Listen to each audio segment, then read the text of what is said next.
Very good. आपने जो question किया इंडिया के हिसाब से, मुझे इंडिया में 2 दफ़ा जाने का इत्तेफाक हुआ है। मैं किसी अपने काम गया था, मेरा बेटा बीमार था और मैंने उसका वहाँ पर ऑपरेट करवाना था। नारायण हरद्वाड़ा हॉस्पिटल है वहाँ पर, डॉक्टर राजेश शर्मा, उससे मेरे बेटे को ओपन हार्ट सर्जरी थी दिल की, तो उसके लिए मुझे 1 महीना वहाँ रहना पड़ा। हाँ, किसी अच्छे डॉक्टर को आप फ़ोन करें, वो फ़ोन नहीं उठाता, उसका असिस्टेंट उठाएगा, ठीक है।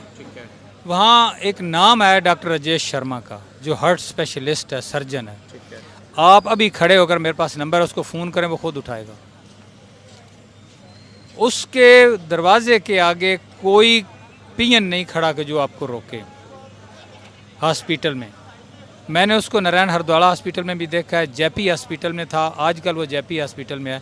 उसके दरवाजे के आगे कोई नहीं, वो अकेला बैठा हुआ है। आप आए हैं, पेशेंट है, बात करें। डॉक्टर भान थे दिल्ली में, वो सिख बरादरी से थे, उनसे रब्ता हुआ, और दूसरे डॉक्टर राजेश शर्मा जिसकी तरफ से मुझे जवाब आया। भारत ही को क्या इंतखाब क्यों, मतलब वो खर्चे के लिहाज से कम था, इंग्लैंड उससे महंगा था हमारे रुपए की कीमत के हिसाब से। वहाँ पर मुझे कोई काम नहीं था, बच्चा उनके ज़िम्मे था, हमारा खाना भी उनके ज़िम्मे था, रिहाइश भी उन्हीं के ज़िम्मे थी, ब्लड देना, जो करना, दवाई लेनी। और हॉस्पिटल्स कैसे थे वहाँ के? वही बता रहा हूँ, हॉस्पिटल में मैं जस्ट लाइक एक ड्राइंग रूम की तरह पड़ा रहा। मेरा तो वहाँ कोई काम नहीं था।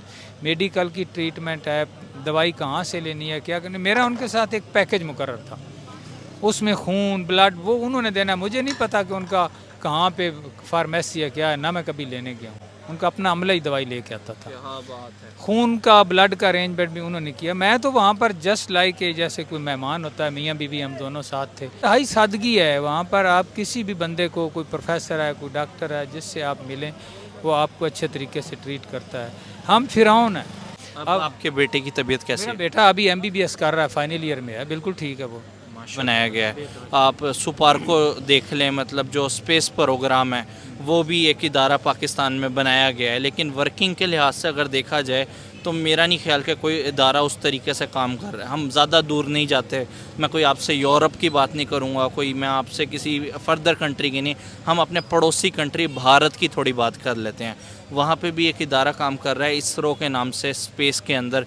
उन्होंने अभी रिसेंटली चंद्रयान 3 मून मिशन भेजा है। क्या लगता है आपको मौजूदा करंट टाइम के अंदर, इदारे तो हमने बनाए हुए हैं, लेकिन प्रॉपर काम इधर ज़्यादा हो रहा है या भारत में ज़्यादा किया जा रहा है? Very good. आपने जो क्वेश्चन किया इंडिया के हिसाब से, मुझे इंडिया में 2 दफ़ा जाने का इत्तेफाक हुआ है। Very nice. कौन से सन में? मैं एक बार 2010 में गया हूँ, फिर 2016 में गया हूँ। 2010 में मैं बंगलोर गया था, और जहाँ मेरा स्टे था उसके साथ इंडस्ट्रियल एस्टेट थी।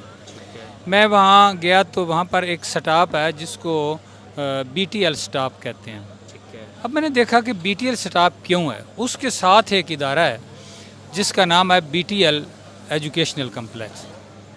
अब उसके सामने एक बड़ा सा एक बोर्ड लगा हुआ है, उसके नीचे लिखा हुआ है BTL प्राइमरी स्कूल, ऊपर लिखा है BTL हाई स्कूल, उसके ऊपर लिखा हुआ है BTL vocational training centre, BTL college of technology, BTL university engineering college of engineering, BTL college of sciences and arts. एक बच्चा उसी गेट से, नर्सरी का बच्चा अंदर जा रहा है, उसी गेट से मैट्रिक का जा रहा है, उसी गेट से डिप्लोमा होल्डर और जो वोकेशनल का 2 साल या 1 साल सर्टिफिकेट होल्डर है वो भी जा रहा है।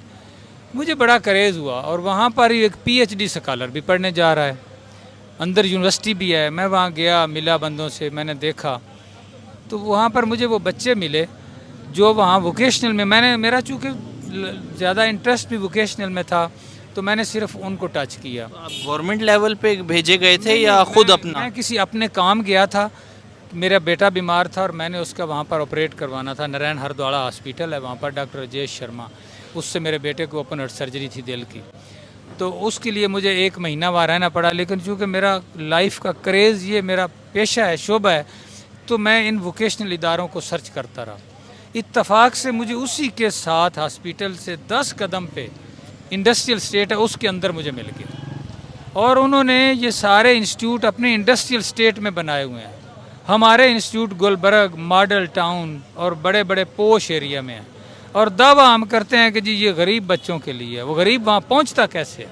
आपने ऑपरेट जो है वो 2010 में करवाया, 2016 में? 2010 में भी करवाया था, फिर 2016 में दोबारा मैं एक बार चेकअप के लिए ले गया था। सर वो ट्रीटमेंट पाकिस्तान में नहीं, मैं मतलब अभी वोकेशनल की बात आपसे करूँगा। अब वो बच्चे वहाँ पर जो ट्रेनिंग ले रहे थे, उनसे मैंने कहा कि तुम कैसे करते हो?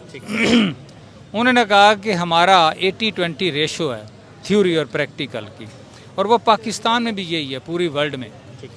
20% हम थ्योरी पढ़ते हैं, 80% जो है वो हम इंडस्ट्री में जाके काम करते हैं। टीचर हमें इंस्ट्रक्शन दे देता है, हम मुख्तलिफ फैक्ट्रीज़ में हमें जॉब अलाट हो जाता है, हम वहाँ पर काम करते हैं और फैक्ट्री वाले हमें पर डे के हिसाब से पैसे भी देते हैं और हम उनका काम करते हैं और वो हमें सिखाते भी हैं। उस पैसे से हम इंस्टीट्यूट को फ़ीस देते हैं।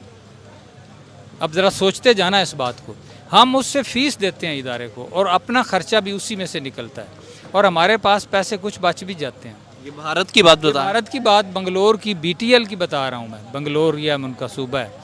अब यहाँ पर जितना ज़कात का पैसा आता है, जो फंडिंग आती है, वो हम बच्चों को देते हैं। वो लगे हुए हैं ज़कात के फ़ंड खाने में। जिसको पता चलता है कि मुझे 3000 महीना मिलेगा, नौकरी तो है कोई नहीं, वो कहता है चल कुछ भी ना करो, दाखिला तो लो, चाहे उसका इंटरेस्ट है या नहीं है। वो नंबर गेम चलती रहती है। आउटपुट पे आप देखें कि आप प्लेसमेंट सर्वे करवा ले कोई, यहाँ पर 20% बच्चे आपको मिलेंगे जो अपने जॉब पे होंगे। 80% सिर्फ इस चक्कर के लिए कि हमें पैसा मिल रहा है 3000 महीना, वो खा के एक तरफ हो जाता है। सर मुझे एक बात बताएं, यहाँ पे जब आप 2016 में गए थे, कितना फ़र्क आपने फ़ील किया पाकिस्तान में और भारत के लाइफस्टाइल के अंदर, वहाँ के इन्वायरमेंट के अंदर, और स्पेशली वहाँ में रहने वाले लोगों और इधर के रहने वाले लोगों में? बड़ा फ़र्क है। मैं आपको एक बताता हूँ, यहाँ किसी अच्छे डॉक्टर को आप फ़ोन करें, वो फ़ोन नहीं उठाता, उसका असिस्टेंट उठाएगा। ठीक है। वहाँ एक नाम है डॉक्टर राजेश शर्मा का, जो हार्ट स्पेशलिस्ट है, सर्जन है। आप अभी खड़े होकर, मेरे पास नंबर है, उसको फ़ोन करें, वो खुद उठाएगा। उसके दरवाजे के आगे कोई पियन नहीं खड़ा कि जो आपको रोके। हॉस्पिटल में मैंने उसको नारायण हरद्वाड़ा हॉस्पिटल में भी देखा है, जेपी हॉस्पिटल में था, आजकल वो जेपी हॉस्पिटल में है। उसके दरवाजे के आगे कोई नहीं, वो अकेला बैठा हुआ है। आप आए हैं, पेशेंट है, बात करें।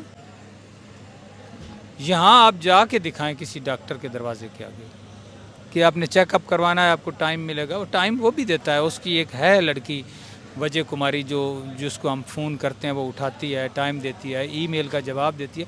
लेकिन इस तरह नहीं है कि जो आया तो उसको हटा दिया, धक्के दिए। वहाँ पर बड़ा सिस्टम था।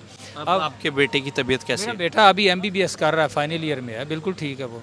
माशाल्लाह माशाल्लाह। मुझे ये बताएं, जो ट्रीटमेंट वहाँ से करवाया, वो क्या पाकिस्तान में वो टेक्नोलॉजी थी ही नहीं?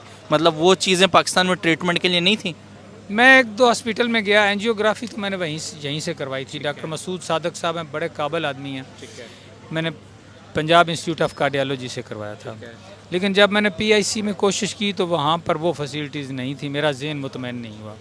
फिर मैं इत्तफाक हॉस्पिटल में एक डॉक्टर के पास गया तो उन्होंने भी मुझे कुछ सेटिस्फाई नहीं किया। फिर मैं इंटरनेट पे मुख्तलिफ़ जगहों पे रब्ता करता रहा, क्योंकि एक बेटे जैसी चीज़ है और मैं किसी ऐसे बंदे को हवाले नहीं कर सकता। तो मेरा 2 डॉक्टर से रब्ता हुआ। एक डॉक्टर भान थे दिल्ली में, वो सिख बरादरी से थे, उनसे रब्ता हुआ, और दूसरे डॉक्टर राजेश शर्मा, जिसकी तरफ से मुझे जवाब आया। भारत ही को क्या इंतखाब क्यों? मतलब वो खर्चे के लिहाज से कम था, इंग्लैंड उससे महंगा था हमारे रुपए की कीमत के हिसाब से। मेरे पास इतने ही वसाइल थे, 12-13 लाख रुपया लग गया, बड़ी मुश्किल से मैंने उससे किया। तो वीज़ा भी गवर्नमेंट ने आराम से दे दिया। हाँ, वो मेडिकल पॉइंट ऑफ व्यू से वीज़ा मिल गया था मुझे, कोई रोका नहीं उन्होंने।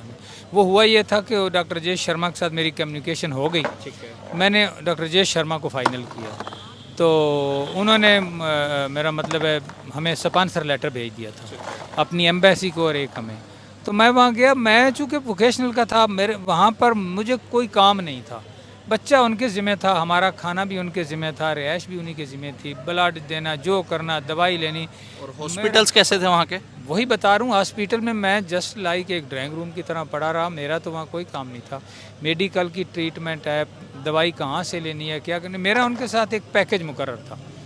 उसमें खून, ब्लड वो उन्होंने देना। मुझे नहीं पता कि उनका कहाँ पे फार्मेसी है, क्या है ना, मैं कभी लेने गया हूँ। उनका अपना अमला ही दवाई लेके आता था। क्या बात है। खून का, ब्लड का अरेंजमेंट भी उन्होंने किया। मैं तो वहाँ पर जस्ट लाइक जैसे कोई मेहमान होता है, मियाँ बीवी हम दोनों साथ थे, वहाँ रहे। और मेरे पास वो टाइम फ़ारग होता था।